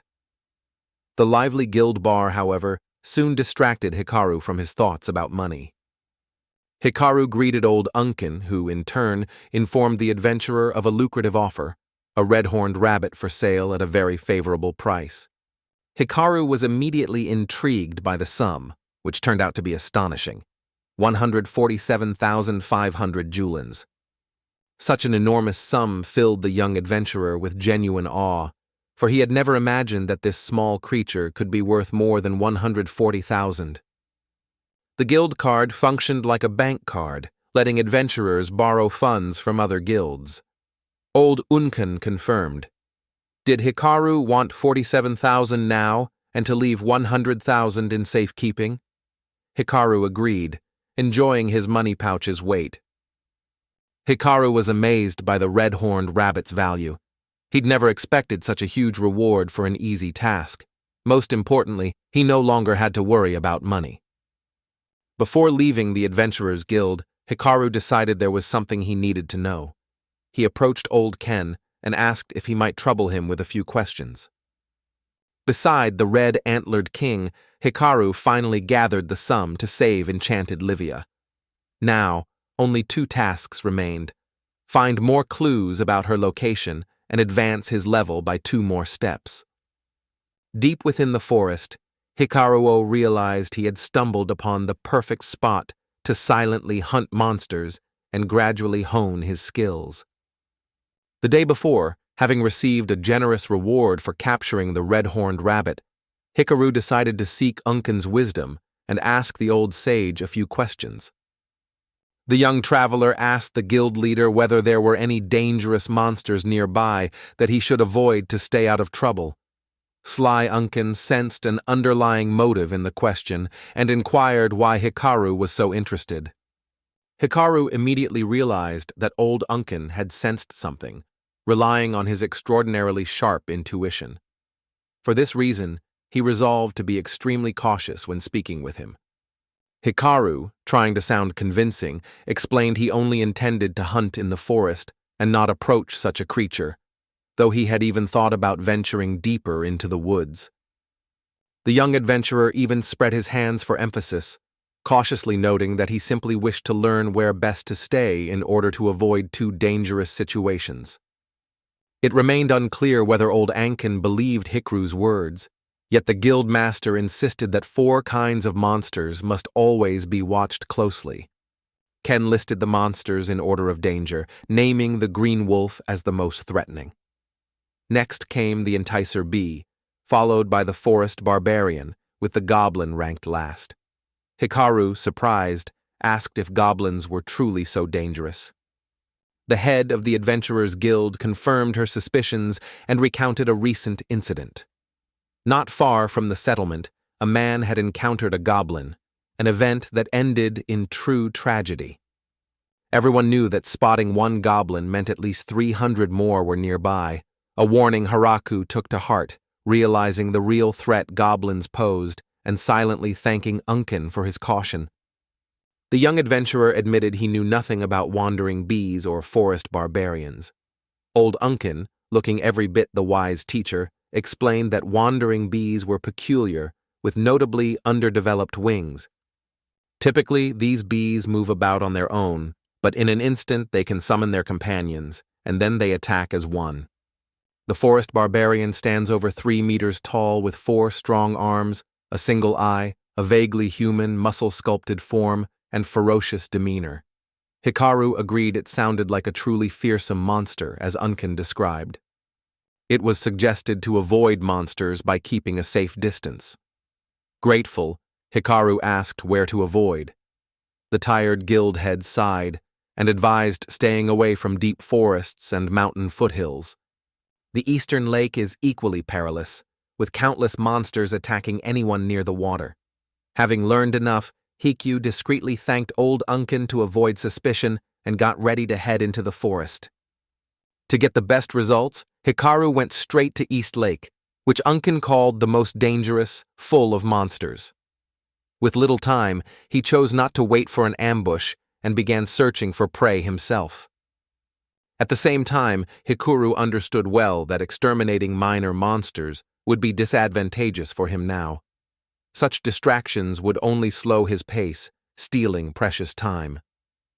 Therefore, the main focus had to be on tracking down dangerous monsters. The more of them he eliminated, the faster his level would rise, granting him additional development points, a goal that now took precedence above all else. Hikaru avoided goblins and strybis since fighting their groups would waste time and energy, even if they weren't dangerous alone. Instead, he preferred hunting forest barbarians or green wolves. As he recalled the monstrous creature, Hikaru had only walked a few meters when he noticed a large green wolf nearby. Sensing an opportunity to gain valuable experience, he decided not to let the moment slip by. The green wolf, strikingly menacing in appearance, was this time much larger than any Hikaru had encountered before while gathering medicinal herbs. Swiftly drawing his dagger, The young adventurer remembered the green wolf's keen sense of smell, allowing it to detect scents up to 200 meters away and always assess danger to decide whether to flee or attack. Hikaru determined that his sole and greatest advantage in this battle was his ability to remain unseen. It was this skill, he believed, that would allow him to approach the green wolf without being detected. Everything unfolded exactly as Hikaru had planned. The young adventurer crept silently up to the green wolf and, mustering all his strength, drove the dagger's blade deep into the shaggy body, burying it up to the very hilt. The giant beast's last agonized roar marked the green wolf's end, unnoticed Hikaru's safety, and the assassin's skillful, silent victory, yet such mastery meant all the victim's suffering was transferred to the killer. The effect was swift. Hikaru suddenly felt all the pain he had once inflicted on the green wolf. It was an intensely unpleasant surprise. After a few minutes, Hikaru's pain eased, and he looked out the window. To his surprise, slaying just one green wolf earned him a full level. He never expected such a small victory to yield such big results. At the same time, the young adventurer realized that his fear of killing had greatly diminished. The old excitement and anxiety were gone. Now the act felt almost automatic. Gazing into his own reflection on the blood-stained blade of the dagger, Hikaru realized that this had become a habit. Humanity, he thought, was truly a creature capable of adapting to anything, even to killing, when it served a greater purpose. This realization terrified Hikaru's young mind, and he resolved that he must learn to master such passion, calling upon it only when necessary, lest he become a monster like the inhabitants of this forest. Hikaru recalled the previous day when his own mistake and carelessness had nearly cost innocent lives. After that incident, he resolved to impose strict rules on himself to ensure nothing like it would ever happen again. Takeru swore to kill anyone who tried such a thing. He knew he must expect the unexpected, rely on his stealth, and anticipate every scenario, especially when executing a carefully crafted plan. At that moment, the young adventurer realized staying unnoticed was his greatest asset for uncovering secrets, a true trump card for his assignments. Wiping his dagger on the grass, Hikaru resolved to journey on in this spirit. By now, Hikaru had reached level 8, a significant feat. He withheld allocating experience points, aiming to accumulate more before the coming darkness, confident that continued effort would soon help him reach the next level. After regaining his strength, Hikaru resumed his monster hunt, curious about his next encounter. Suddenly, strange noises echoed from outside, sounding like a duel was taking place nearby. Curiosity overcame caution, and Hikaru resolved to uncover what was truly happening. Meanwhile, nearby, a band of brave travelers fought fiercely against a horde of vicious goblins. Despite their valiant efforts, the number of enemies kept growing, and before long, the travelers found themselves completely surrounded.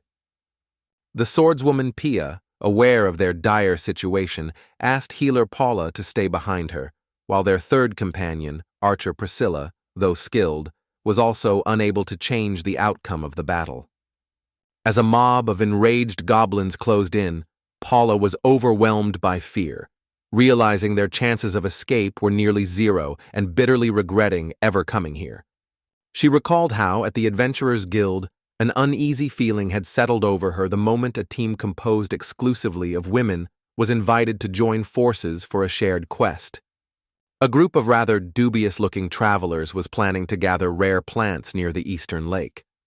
They invited others to join them, believing that it would be both easier and more enjoyable together. At that moment, Pia acted with complete clarity. She immediately declined and advised the boys to find another companion for their journey. The men's adventurer team leader promised a lucrative opportunity, marking a turning point. Pia, who had long wanted to upgrade her gear, now seriously considered the chance for easy profit. The swordswoman accepted the offer and began negotiating pay with her new team. Pia, pleased, urged her friends to support the decision, calling it a great financial chance, though Paula warned about the risks of joining strangers. Pia reminded Paula why they became adventurers, to earn money and help villages. With renewed resolve, Pia said nothing could stop them, while Priscilla, as usual, seemed indifferent, as if under Marlabob's herbal spell. He explained that using all the mission's earnings would bring more happiness and useful goods to many villages. Paula agreed with this noble goal, but warned him that the eastern lake was extremely dangerous. However, the bald man with the enormous sword assured everyone there was no need for concern. It was common knowledge by now. There were no longer any monsters in the eastern lake, and even if some still remained, the men's squad leader reassured Palau, saying not to worry. By joining forces, they could overcome any enemy, and if anything unexpected happened, they could always retreat swiftly and leave the forest. He made every effort to appear friendly and appealing. The team leader promised that he would personally look after and protect such a charming healer as Paula. Captivated by the young man's charm, Paula agreed to set out on the journey with her friends. Yet, it would soon become clear that this was the greatest mistake of her short life. Now, Paula undoubtedly regretted having agreed back then and failing to dissuade her friends from that senseless journey. For now, they all found themselves trapped by death, with not a single hope of rescue. Overconfident, yet desperate, the band of men battled countless goblins, but the odds were against them. The bald man with the heavy sword was first to suffer a grievous wound from a giant arrow. The men's team was shocked when goblins shot arrows. There had been none at first. This could mean only one thing. If arrows were flying now, the entire goblin clan had arrived. While Paula treated the bald man's wounds, he asked about the goblin family. The injured adventurer warned that their leader was likely nearby, orchestrating trouble through the others. The terrified adventurers knew they were no match for the massive goblin horde and its fierce leader. In desperation, they realized they had to quickly come up with a survival plan. One of the adventurers reluctantly admitted that he had only just begun to relish meeting the enchanting adventuresses when his plan suddenly fell to pieces. The liar once more exposed the basest's feelings and the vilest's affairs. An adventurer asked healer Paula if she knew the goblin's true purpose. Unaware, Paula honestly admitted she had no idea. With a sly smile, the companion said the goblin's true goal was reproduction, so they relentlessly targeted beautiful female adventurers, aiming to capture human women and force them to bear more goblins. Paula slowly realized where the conversation was going, and when someone grabbed her hand, her suspicions were confirmed. Her adventurous companion told her she was an adult now and had no other choice. The villain assured them that by sacrificing Paula, everyone else would be saved. Yet even this seemingly noble role brought the young healer no joy. With all her remaining strength, she began to resist, though her chances were slim. Meanwhile, the quick-witted boys set about distracting Pia and Priscilla, ensuring they had no chance to react or come to the aid of their unfortunate companion, the very one who, according to their plan, was meant to be the savior of them all. Meanwhile, the frightened girl, dragged toward the goblins by two boys, remembered the words reminding her of a true healer's duty, to save others. Now the time had come to fulfill that calling. The young adventurer's body was unceremoniously tossed to the ground like worthless refuse, landing right beside the frenzied goblins. The goblins immediately responded to the unexpected gift of a beautiful healer, approaching Polly with cautious curiosity. Frozen in fear, the girl could only watch as their grotesque, half-rotten teeth gnashed in anticipation of pleasure. The goblins' gleeful cries echoed across the darkness, resembling the dreadful howls of hyenas. In that moment, the despairing Paula realized she should never have turned her back on adventure, for she could have achieved anything her heart desired. She realized the end was near. The healer remembered dreaming of city life and true love, once sure of her path, but now understood just how naive those hopes had been. For the rest of her life, her fate would be bound to the continuation of the vile goblin race. The other Paula, confronted by the terrifying monsters charging toward her, realized that death would be kinder than the fate they promised. The adventuress closed her eyes and with all her heart wished for an instant end. Taken aback and blushing, the girl found herself unable to respond appropriately. Only a moment earlier, she had already bid farewell to her life of freedom. Evelyn refused to relinquish the prized young healer, pressing forward. Hikaru urged Paula to stay back and be cautious, but swept up by his heroism, she barely noticed her surroundings and admiringly called him handsome. Paula, seized by a sudden passion, declared Hikaru hers and threw herself at him, startling him with her boldness. He extricated himself and questioned her, while colleagues criticized his meddling in others' affairs. During Rage's journey, it was decided sacrificing the helpless healer to the goblins would let the others escape. Hikaru then realized what kind of people he was with and whom he should help or abandon. The crew said it seemed more like scared boys fleeing and leaving a defenseless girl than a noble sacrifice. The adventurer didn't defend himself, just said it's fine to save those more useful. Pia was outraged when she heard. Hikaru and Priscilla saw the men's team leader plotting against Paula and prepared revenge, but a frightened adventurer asked about the surrounding goblins. Hikaru assured her they'd flee, making the swordswoman burst into laughter. Suddenly, a louder and more ferocious roar echoed from the forest, carrying with it the promise of trouble. The goblins shrieked in terror and scattered as panic spread. Hikaru, somewhat proud his prediction was right, urged an immediate retreat, warning the situation was rapidly becoming even more dangerous.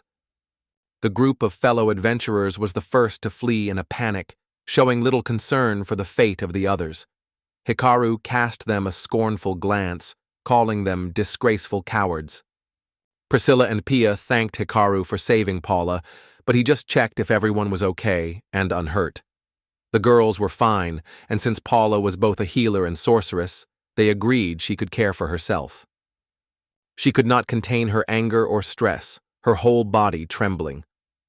The girl asked whether Hikaru still intended to leave, since he had warned of the danger, and questioned whether he was truly confident in his own abilities. The crew urged the girls to remain calm and suggested they consider borrowing money from their companions. Hikaru clarified he meant the boys who deceived them and intended to leave. If rumors spread, no adventurers would work with them, unless they spread the rumors first. Pia didn't quite understand his point. Priscilla quietly explained that it was a non-disclosure agreement. Pia immediately exclaimed that it was utter nonsense, yet Hikaru confirmed the archer's words. Hikaru said it was necessary for their safety. Pia noted 2 ordinary boys had fled and might cause trouble. When Hikaru asked if they were close friends, the girls said they were just villagers and not worth worrying about. Takeru, uninterested in other adventurers' problems, said the girls should handle their own issues while he focused on his tasks. Realizing this, Paula cried out, not wanting to be separated from her rescuer. Paula finally regained consciousness and introduced herself to Hikaru, who calmly answered despite her odd behavior. Then, the irritable healer asked Hikaru to escort them to the eastern lake. Pia also thought the idea was excellent, so she tried to gauge Priscilla's opinion. However, the archer remained silent, managing only a vague sound that was taken as assent. Finally, the young traveler gave in to the 3 enchanting girls' urging and agreed to help. Hikaru said he would watch over the adventurers from afar, letting them move freely at their own pace. Paula's beloved eyes filled with tears of disappointment as she asked in a trembling voice whether Hikaru would join them. The traveler sensed that he lacked the strength to protect them all, yet in the end, he reaffirmed his decision to join their cause. All that remained was to accept his choice without further doubt. At that moment, Hikaru skillfully found an excuse to slip away, admitting that he still felt somewhat embarrassed around the other girls because of the awkward incident at the beginning of his acquaintance with Paula. Pia revealed that she and Priscilla had noticed Paula's odd behavior lately and that Paula had secretly started writing a romance novel. Embarrassed by this revelation, Paula blushed and began yelling at her friends. The girls walked confidently along their chosen path, while Hikaru pondered his own responsibilities in thoughtful silence. Venture assessed his efforts with quiet confidence. He had already gathered all the information he needed to finally understand how to rid himself of the goblins. No sooner had he sent the Adventure Girls team off to rest than they once again found themselves trapped, surrounded by goblins. It became clear that the adventurous girls had found themselves surrounded by a vast number of goblins, forming an entire clan. The chances that these enchanting young women could successfully withstand such an assault seemed exceedingly slim. Hikaru realized that he could handle a few goblins, but an entire family was more than he could contend with. Fortunately, there was another way out of this predicament. Soon the goblin chief appeared, a figure strikingly different from his kin. Using his skill in stealth, Hikaru swiftly darted behind the goblin chieftain and plunged his dagger into the hilt. The leader's scream echoed as a gush of blood spurted from his foul mouth. Within moments, the greatest pride of the goblin family collapsed, lifeless, to the ground, sending a wave of genuine shock through the entire goblin population. Hikaru once again felt the consequences of using his assassin skills. A searing pain coursed through his entire body. Yet there was some comfort in the fact that his rank had immediately risen by 3 levels, reaching level 11. The time had come to verify the truth of the information about the goblins, and to await their arrival, for once they saw that their leader was gone, it was expected they would scatter in panic. At that moment, Hikaru heard the piercing scream of a young girl and realized there was no longer any reason to hesitate. If the man was still in danger, he had to act at once, without waiting to see how the goblins would respond. Hikaru chose not to waste a single second and realized it was time to move faster by using instantaneous movement. The young adventurer managed to save the healer Pala just in time, delivering a precise dagger strike. After a heartfelt farewell to the girls, Hikaru finally felt a sense of peace and resolved to continue his hunt for monsters. Upon returning to the city, Hikaru was surprised by how swiftly the day had passed. Nevertheless, he had managed to raise his rank to a remarkable level. The final creature Hikaru managed to defeat turned out to be a colossal forest barbarian. It was of utmost importance to gather all available information about the convoy that was to transport Livia. Hikaru reasoned that if Flore, a member of the Adventurers Guild, possessed so many secrets, she might hold even more valuable information. With that thought, he quickly made his way to the guild and sought out the administrator for a conversation. Though the hour was already late, the doors of the Adventurers Guild remained open. Unexpectedly, Hikaru encountered 3 young women adventurers at the guild, companions he had only recently met. Their leader explained that they wished for Hikaru to vouch for the truth of their statements. Hikaru resolved to verify the information about the merchants. Yet, confirmation regarding the treacherous adventurers came almost instantly, while the girls were keen to clarify certain details about their adversaries. Hikaru realized he needed to recount every detail of the goblin events. Fleur said adventurers must know all nuances, so Hikaru should describe everything fully. Fleur, too, could not endure the ordeal of jealousy. She remarked that Hikaru, who had once agreed to accompany her to a café, now seemed inclined to behave in the same way with other girls. Flora remarked that she very much needed to speak with Hikaru, and she had been waiting for the right opportunity for quite some time. When Hikaru inquired why these courageous women had joined them, reminding that they had agreed to speak in private, Hikaru was surprised when the girls expected a free dinner, marking the start of an unexpected adventure. He firmly refused to pay for everyone, but Flora insisted he had no choice. Hikaru concluded that as long as he found himself thinking about tomorrow, it meant that today was not yet his time to die. Having all he needed, he was unsure what to ask Flora. Curious, Hikaru asked the receptionist why the guild stayed open after she left. Flora replied Unken was still there, assuring him everything would be fine.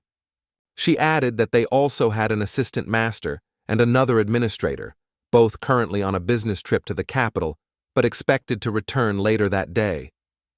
The news greatly intrigued the young traveler, but at that very moment, the cafe owner approached their table and greeted his guests.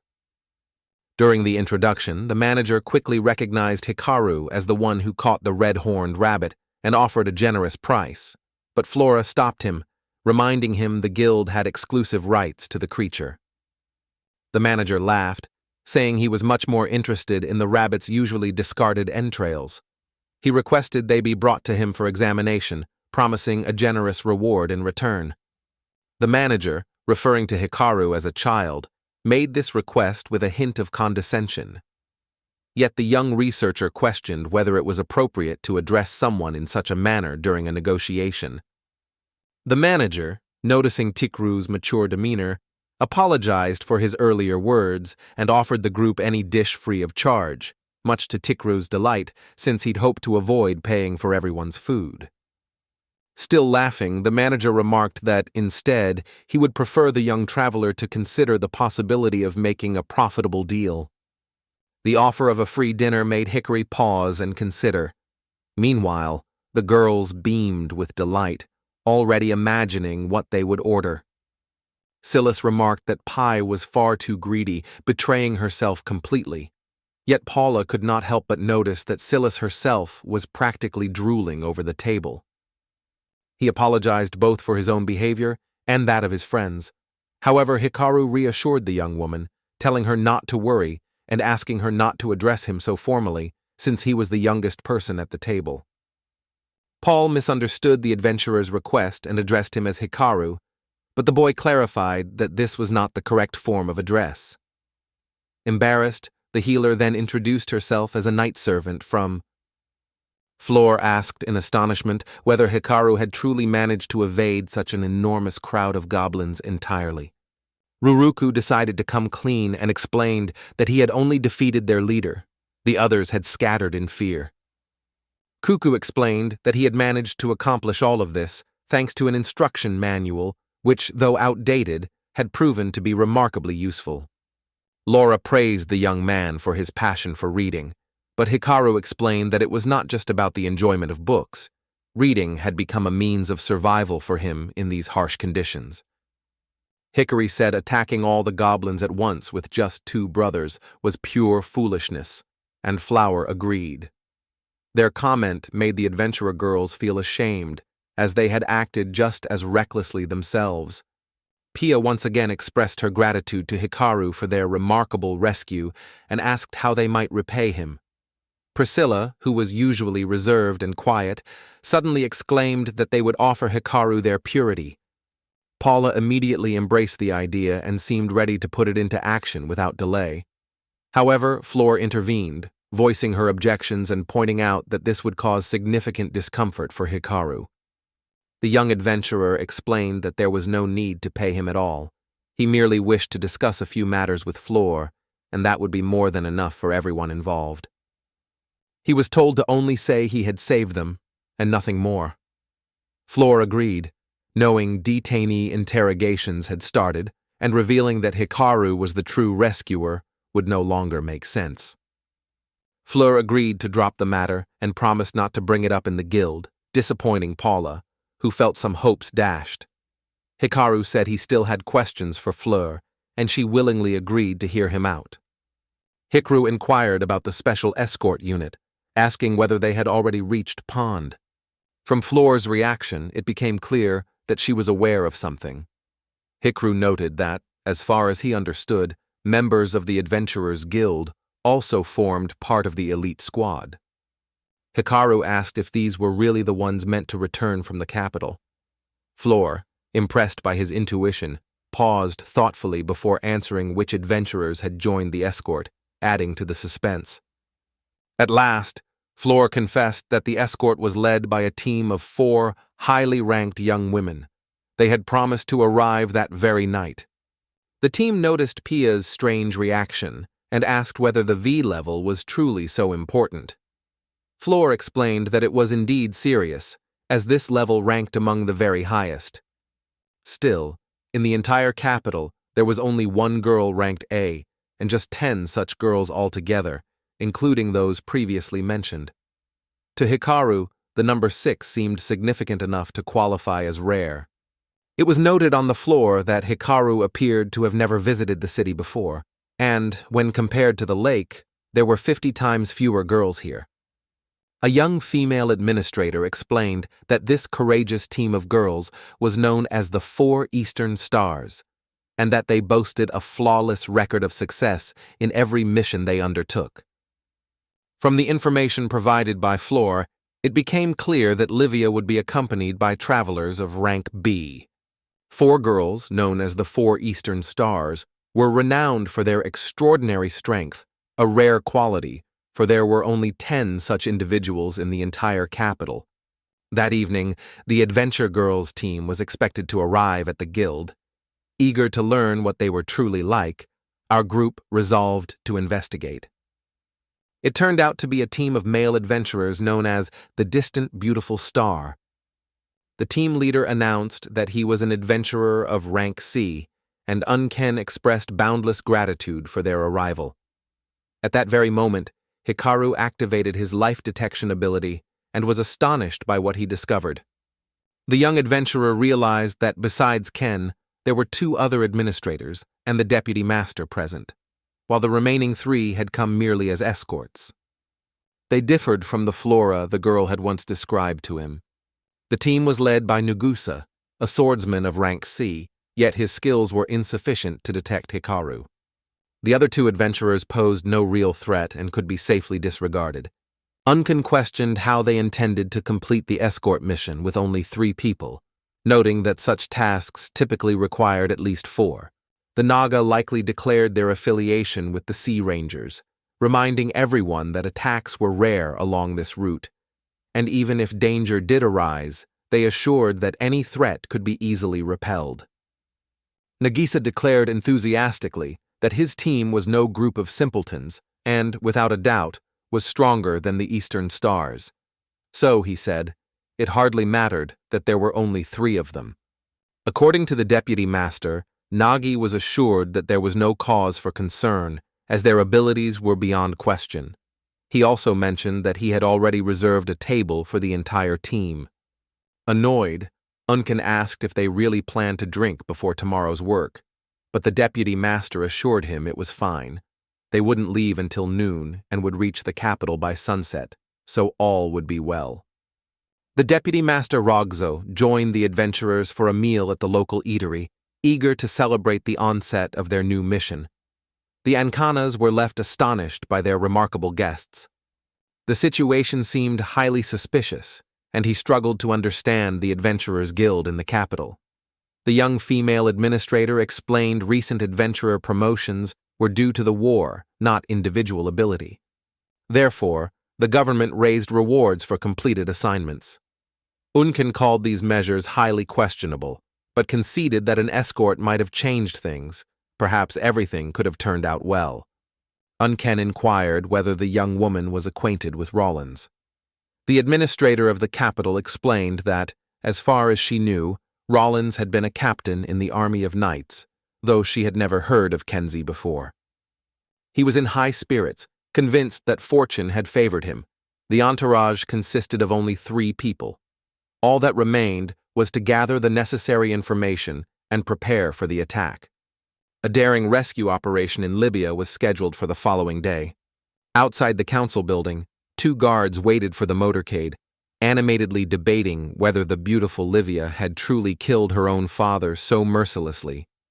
The young men admitted there was no direct evidence of Livia's guilt, but she was suspected from the start. The guards, unconcerned, simply followed the orders given by the visitors from the capital. Meanwhile, Livia was prepared for transport. Special enchanted shackles were placed on her wrists, designed to be removed when the time was right. The chief alchemist explained that the shackles would suppress their power until evening, after which their effect would fade. The vigilant guard thanked the alchemist and remarked that by sunset they would have already reached the capital. The alchemist returned to his work, while the guard asked Livia to prepare for their departure. The girl, betraying no emotion, silently obeyed the orders and started up the stairs. Suddenly, the guard felt a strange gust of wind, but dismissed it as nothing more than a trick of his imagination. For the first time in a long while, Livia saw the brilliant sun and felt the freshness of the air. The sensation overwhelmed her, clouding her thoughts, and she would have lost her balance if not for the guards at her side. The guard informed the captive that the carriage was already waiting for her and urged her to hurry. He was then taken aback to see the brave travelers who stood ready to accompany her. The captain of the guard was indignant, expecting different adventures, but the cunning deceivers convinced him these were actually highly experienced and skilled adventurers. The commander inquired why no one was following the guild's orders. Roggs explained that they had been granted permission to take these people on as guards, so there was no cause for concern. Amanda protested indignantly that strangers could not be trusted. Nevertheless, Roggs remained resolute, reminding her that it was time to set out for the capital. When Nogus caught sight of Livia, he remarked on her beauty and said that he would be pleased to accompany her. The guard commander noticed that the traveler was intoxicated and declared that, in such a state, he was unfit to fulfill his duties. Yet Nogus refused to acknowledge any fault. He merely glared at the commander with simmering hostility. A genuine quarrel erupted between them, each determined to prove who held greater authority. Meanwhile, Livia was already standing by the carriage, with nothing left but to take her seat. As soon as the young woman sits in the carriage, the guard commander suggests action, but his subordinates object, saying they must follow their own orders and aren't allowed to act on their own initiative. The commander suggested bringing knights from the capital, but was reminded of a personnel shortage and told adventurers were better suited. Ultimately, he was advised to calm down and not worry about others' affairs. At that moment, Nagusa watched Livia with keen interest, making several attempts to engage her in conversation. The guard took note of such improper behavior, but just then the coachman reminded Nosu that it was time to depart. He beckoned the coachman aside and asked him to listen. The man explained that, should the travelers ask for the keys to the cage, under no circumstances was he to hand them over to them directly. Since royal aristocrats were involved in the affair, any trouble concerning the young woman would fall squarely on the coachman's shoulders. The irritated guard sent the coachman back to the carriage, instructing him to remain silent about their conversation. The coachman set the carriage in motion at a brisk pace, and it gradually receded into the distance. The infuriated commander of the guards cursed the cunning adventurers several more times before they disappeared from sight. At that moment, Captain Rowlison appeared and immediately noticed the somber mood of his commanding officer. They were taken aback by the captain's unexpected arrival. Rowlinson explained that the matter was so urgent, he had decided to investigate the situation himself. Poland emphasized the immense responsibility of this mission, insisting that everyone remain precisely in their assigned positions. As captain, he would tolerate no dissent. Williams approached the agitated commander, urging him to share all that was troubling him. At the city's edge, officials inspected the carriage to confirm its journey to the capital for a court hearing. With all documents in order, the carriage proceeded calmly. After a while, the coachman thought his horse had suddenly slowed to a crawl. However, everything soon returned to normal, and he concluded it must have been his imagination. Once the carriage had traveled a considerable distance from the city, Nagisa firmly demanded the key from the coachman, making it clear he would not repeat himself.